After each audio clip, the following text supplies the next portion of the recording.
Welcome everyone to Farmer on the Prairie. We got an issue that we usually don't have around here. We have to doctor some cattle. We have had mucho rain. We've had many inches of rain, and the cows, of course, they'll go stand in their spot like they always do and tromp around. And we've had some hoof rot. The soft part of their hoof, kind of above the hoof, actually gets really soft, and then it can split, and then it'll get bacteria from manure that gets into their system and cause a lot of inflammation. So we took one into the vet just to kind of diagnose it at the U of I. They told us what it was, and I kind of wondered, I want to make sure it wasn't a thorn in the foot. We've got quite a few animals with it. I've never had this issue before, but I've never had a July with this much rain before either. So on one hand, it's good. We're growing lots of forage. On the other hand, I brought the cows up on the lot to get them up on a dry surface to try to get their hooves to dry out and heal. So we're gonna get the worst offenders in the chute, get them hosed out, cleaned up good with some soapy water, and Elizabeth has some homeopathy treatments that we're going to apply to try to stimulate healing, and hopefully the two things, keeping them up on a dry surface and giving them a little bit of treatment, we can get these cattle back ready to roll. Because actually this coming week there's not really much chance of rain till next weekend, so maybe by the middle of the week or so we can get these animals back out on grass, because right now they're all contented eating hay, but they will become discontented rather quickly when they cannot be out grazing, which is what, I mean, we want these animals to graze, but right now we got to take a little preventative action.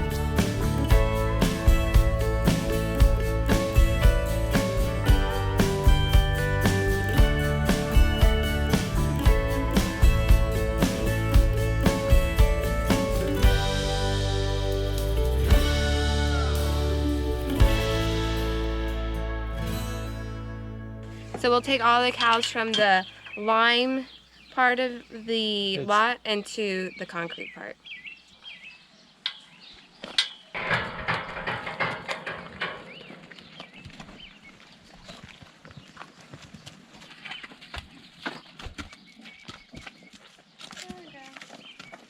Gonna take these boards out so we have better access to her feet. So we need access to her feet because we'll show you in a minute, but her hoof is swelled up around, not the actual like toes itself, but above that, and it's the front hoof. So we're gonna tie her hoof up, and I'm gonna see if I can. Well, of course we think it's hoof wrap, but we need to check just in case, because there could be a chance that there's a stone in there or a thorn. We need to make sure we check everything out thoroughly, wash it and clean it, and put some stuff on it to hopefully help the healing process begin. It's about probably swelled up like 1.5 times its normal size, and she's not wanting to put any weight on it. So it's really something that needs to be checked out.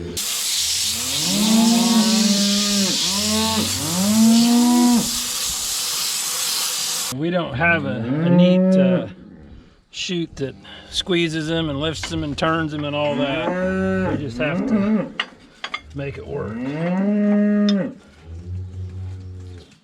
If the Hoof GP were down the road, I'd call him right now, but he's kind of over the water. Her hoof is split right there, and it is infected. And so, right, especially right there, it's causing her a lot of pain.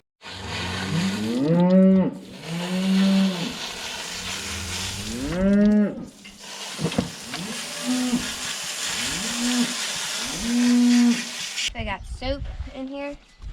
Gonna soap it down. All soapy.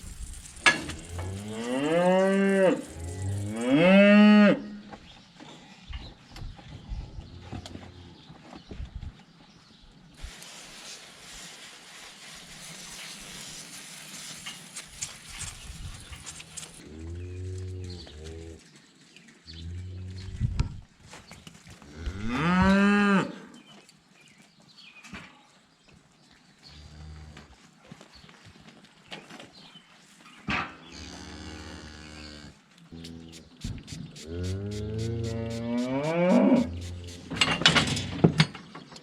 that hurts. What I put on there is it's called calendula tincture, and it's the same thing as same idea as an antiseptic.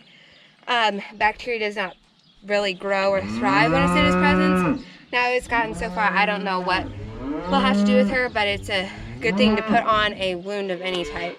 I will give her some homeopathic treatment. I'm not sure because I'm not a vet and I don't have medical training. So if I'm not able to figure it out within the next couple days, we can give it an antibiotic and see if that'll help. But so that's what we know how to do, and that's what we will do to make the cow more comfortable.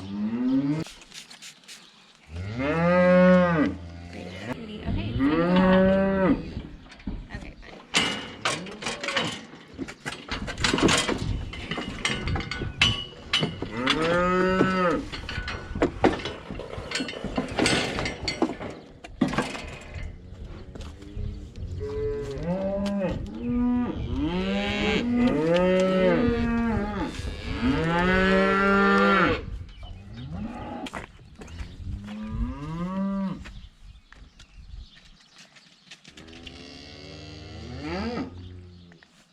So this cow that we have in here now, she is not limping yet, but I did notice that her skin has split open and it's bloody.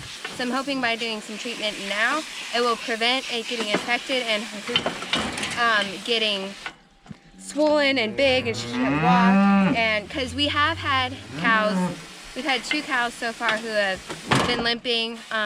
They have gotten better on their own. The one with a little treatment from me, and then the one completely on its own. So they do get better on their own, but you just need to really keep a close eye out on them and make sure they are improving.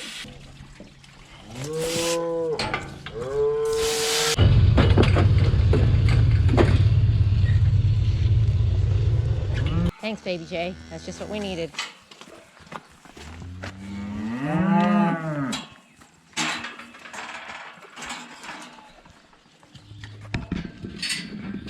Sorry.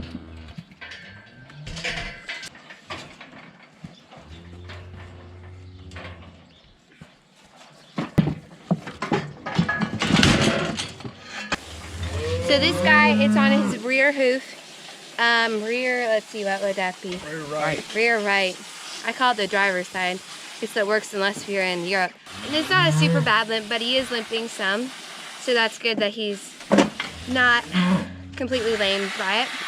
But anyways, we'll get it cleaned up to the best we can and keep on what we're doing with him and see if he gets any better.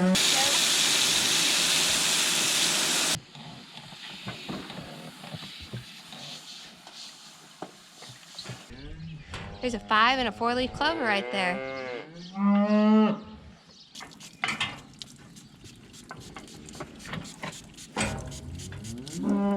So the crack starts here between the toes, and then it so it's actually not on the toe itself, but it's in the hoof area, and that's what causes it to get inflamed. So it's actually not the hoof, the horn itself, but it is above it. And so we're trying the best we can, and we'll see what happens. So unfortunately, we do not have a hoof trimmer in the area. And if we ever have a hoof problem with a cow, we have to trailer them about 40 or 50 minutes into the U of I, which is very stressful for them. And of course, it's not very convenient to us. So if we can do anything on the farm, we try to. Try to stop this bleeding. There you go. Yeah, there we go.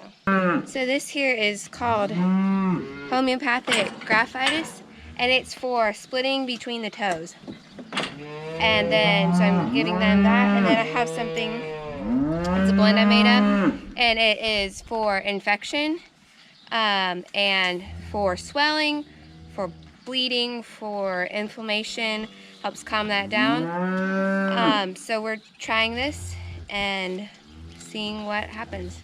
So several of our cows have gotten better by using just what we have on hand here, and one even got better without any help. So that's what we're hoping for with these, but we'll see what happens, because it doesn't always happen the way we want it to. So some of you might remember the cute little calf baby Jay. I got him and he was a couple days old. Well, here he is now. He's a little bit bigger.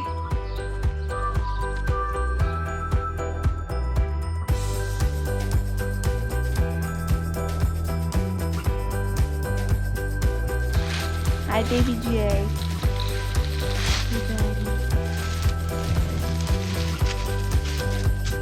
Are you relaxing in the sunshine? Yeah. Hi, baby Jay. You heading in for the day? Hello, handsome. Boop. Oh, you scared all the cats. All right, open the door. Whoa, baby Jay, where are you going? Come on. Oh, baby Jay. Come on. In here. Good boy. That's a good boy. Good job. Mwah. Say hi. What's that?